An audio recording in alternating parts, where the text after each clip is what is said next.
नमस्कार विद्यार्थी मित्रांनो, स्वागत आहे तुमचं तुमच्या आमच्या आपल्या लाडक्या यूट्यूब चॅनलमध्ये, ज्याचं नाव आहे गरुडचेप क्लासेस मुरुड. विद्यार्थ्यांनो, आपण इयत्ता 5वी नवोदयचे प्रश्नपत्रिका संच बघत आहोत. विद्यार्थ्यांनो, तुम्हाला जर नवोदयच्या परीक्षेमध्ये घवघवीत यश हवं असेल तर तुम्ही नक्कीच गरुडचेप क्लासेस मुरुड या यूट्यूब चॅनलला भेट द्या. मला 100% खात्री आहे की जर तुम्ही सर्व व्हिडिओ व्यवस्थितपणाने स्किप न करता शेवटपर्यंत पाहिले तर तुम्हाला सर्व गणित व्यवस्थितप्रमाणे समजतील. विद्यार्थ्यांनो, तुम्हाला सगळ्यात अगोदर शारदीय नवरात्र महोत्सवाच्या खूप खूप शुभेच्छा. चला विद्यार्थ्यांनो, अधिक उशीर न करता आपण या व्हिडिओला सुरू करतोय. आज आपण प्रश्नपत्रिका संच नवीन बघतोय. यामधील पहिलं गणित कोणतं आहे ते बघूया. यामधील पहिलं गणित आहे, प्रज्वलने 175 रुपये 50 पैशाची औषधं आणि 245 रुपये 50 पैशाची खेळणी खरेदी केली. दुकानदाराला त्याने 500 रुपयाची नोट दिली तर त्याला परत मिळालेले पैसे आहेत. गणित अगदी सोपं आहे. तुम्हाला सोपं म्हणजे अ लेवलपासून ते ड लेवलपर्यंतचे सर्व गणितं येत असतात. पहिल्या गणितापासून ते शेवटच्या गणितापर्यंत प्रत्येक गणिताची स्टेप थोडीशी हार्ड होत जात असते विद्यार्थ्यांनो. ठीक आहे, चला तर आज पहिलं गणित बघतोय आपण. 175 रुपये 50 पैशाची औषधं आहेत आणि 245 रुपये 50 पैसे रुपयाची खेळणी खरेदी केलेली आहे. चला यांची बेरीज करूया. 0 0 0 5 आणि 5 10, 10ला 0, हातचा आला 1, 5 5 10 आणि 1 11, 11ला 1, हातचे आले 1, 7 आणि 1 8, 8 आणि 4 12, 12ला 2, हातचा आला 1, 2 आणि 2 4, 421 रुपये. आता 421 रुपये म्हणजेच जर 500 रुपये दिले असतील तर त्यामधून आपल्याला 421 रुपये वजा करायचे आहेत. मग चला 421 आपण मायनस करून घेऊया, काटछाट करूया. इथं 5 कट केले, इथं 4 राहिले, हातचा घेतला 1, 10 झाले. परत 10मधून 1 हातचा घेतला 9 झाले, 1 झाले. 10मधून 1 गेला 9 राहतील, 9मधून 2 गेले 7 राहतील, 4मधून 4 गेले 0 म्हणजे 79 रुपये. ऑप्शन काय मिळतं आपल्याला? पर्याय क्रमांक डी. त्याच्यानंतरचं जे गणित आहे विद्यार्थ्यांनो ते आहे, दोन संख्यांचा गुणाकार जर 1080 आहे, त्यांचा मसावी 6 आहे तर लसावी किती असं विचारलेलं आहे. प्रत्येक प्रश्नपत्रिकेमध्ये प्रत्येक संचामध्ये लसावी मसावीचं गणित हे 100% येणारच आहे विद्यार्थ्यांनो. त्यामुळे तुम्हाला आणि लसावी मसावीमध्ये जेवढे काही सूत्र आहेत चॅप्टर वाईज सर्वच प्रकरणामधील सूत्र एका पेजेसवर काढा आणि रिव्हिजन त्याची सतत करत राहा. मी तुम्हाला नेहमीच्या व्हिडिओमध्ये हे सांगते. चला विद्यार्थ्यांनो, आपल्याला काय काढायचं आहे? लसावी काढायचं आहे. लसावी बरोबर काय करणार आपण? दिलेला गुणाकार भागिले मसावी. ठीक आहे, जे येईल ते आपला लसावी असेल. आता गुणाकार किती दिलाय? 1080 भागिले मसावी किती दिलाय? 6. चला भाग घालून घेऊया. 6 1 6 उरले 4, 6 8 48, शून्याला 0, 180. लसावी किती असेल विद्यार्थ्यांनो?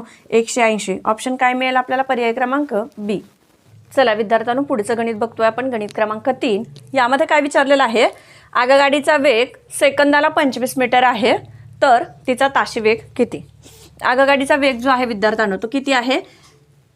25 मीटर आहे. एका सेकंदामध्ये 25 मीटर आगगाडी पुढे जाते. तर एका तासाचा वेग काढायला सांगितलेला आहे. याचं सूत्र आहे विद्यार्थ्यांनो, अंतर गुणिले 18/5. आता अंतर किती दिलेलं आहे? सेकंदाला 25 गुणिले 18/5.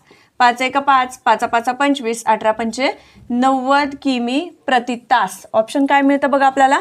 पर्याय क्रमांक ए. ठीक आहे विद्यार्थ्यांनो, आता पुढचं गणित बघतोय आपण. गणित क्रमांक 4. यामध्ये एक पदावली दिलेली आहे आणि सोडवल्यास येतात असं त्यांनी विचारलेलं आहे आणि खाली ऑप्शन दिलेले आहेत. हे गणित पाहिल्यानंतर असं वाटतं की हे गणित खूप किचकट आहे किंवा अवघड आहे, पण विद्यार्थ्यांनो हे गणित खूप सोपे असतात. बघा कसं करायचं आहे हे गणित. आता जे काही क्रिया आपल्याला दिलेली आहे, पहिल्या कंसामध्ये आपल्याला बेरजेची क्रिया दिलेली आहे, भागिलेमध्ये 2 ठेवलेला आहे. खालच्या छेदस्थानीच्या कंसामध्ये सुद्धा पहिल्यांदा आपल्याला बेरजेची क्रिया आहे आणि भागिल्यामध्ये 5 ठेवलेला आहे. तर अगोदर आपण ती क्रिया करून घेऊया. 5 आणि 3 0.8 भागिले 3 अधिक 2 0.2 अधिक 0.3 बरोबर 0.5. आता याचा व्यस्त होत असतो, गुणाकार व्यस्त होत असतो. म्हणजे छेदस्थानचा जो आहे तो अंशस्थानी जातो आणि अंशस्थानचा छेदस्थानी येतो. त्यावेळेला जी भागाकाराची क्रिया आहे ते गुणाकारामध्ये रूपांतरित होते. म्हणजे काय येणार? 0.5 भागिले अंशस्थानी 0.2 आहे ते छेदस्थानी 0.2 जाणार. झालं, मग काटछाट करून घेऊया. 0.5 गेले, 0.5 गेले. 0.2 ने आपल्याला 0.8 ला भाग घालायचा आहे. बे 1 बे, बे चोक 8. काय आलं? 4 बरोबर. ऑप्शन काय मिळतं आपल्याला? पर्याय क्रमांक ए. बघूयात विद्यार्थ्यांनो पुढचं गणित काय आहे ते. गणित क्रमांक 5 यामध्ये काय विचारले, कमाल 5 अंकी संख्या आणि किमान 3 अंकी संख्या यातील फरक किती आहे. विद्यार्थ्यांनो कमाल संख्या म्हणजे कोणती आणि किमान संख्या म्हणजे कोणती याचा फरक तुम्हाला नक्कीच कळला असेल. आतापर्यंतच्या व्हिडिओमध्ये आपण भरपूर असे कमाल आणि किमान शब्द आलेले गणित बघितलेले आहेत आणि त्या वेळेला मी तुम्हाला त्या शब्दांचा अर्थ सुद्धा समजून सांगितलेला आहे.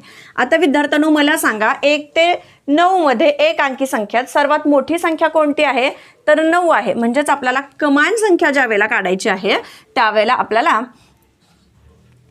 5 वेळा 9 घ्यावे लागेल, कारण आपल्याला 5 अंकी मोठ्यात मोठी संख्या घ्यायला सांगितलेली आहे.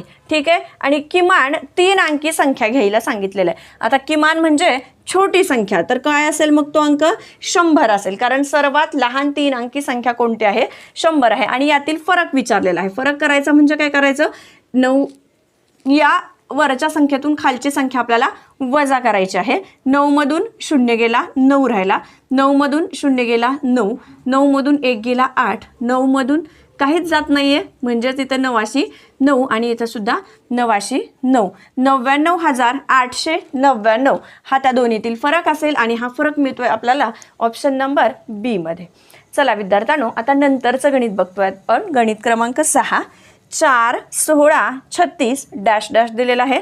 या रचनेतील पुढील 3 अंक आहेत असं विचारलेलं आहे. आता यावेळेला काय केलंय आणि काय करायचंय हे आपल्या लक्षात येणं गरजेचं आहे. बुद्धिमत्तेमध्ये सुद्धा असे बरेच प्रश्न आहेत 8वी NMSच्या विद्यार्थ्यांनो. यामध्ये काय केले बघा, 4 कशाचा वर्ग आहे, 2चा, 16 कशाचा वर्ग आहे, 4चा आणि 36 कशाचा वर्ग आहे, 6चा. म्हणजे 2, 4, 6, 8, 10 आणि 12 यांचे वर्ग आपल्याला करायचे आहेत. 8चा वर्ग किती विद्यार्थ्यांनो, 64, 10चा वर्ग किती, 100 आणि 12चा वर्ग किती, 144. असं पद असलेलं किंवा अशा संख्या असलेली ऑप्शन कुठे भेटतं आपल्याला, ऑप्शन नंबर सी मध्ये भेटतं. म्हणजे प्रश्न क्रमांक 6चा ऑप्शन आहे पर्याय नंबर सी. चला तर विद्यार्थ्यांनो कसा वाटला तुम्हाला आजचा आमचा हा व्हिडिओ हे कमेंट्समध्ये मला नक्कीच सांगा. भेटूयात अशाच नवीन प्रश्नपत्रिका संचामधील गणिताचे स्पष्टीकरण असेल. तोपर्यंत सगळ्यांना धन्यवाद.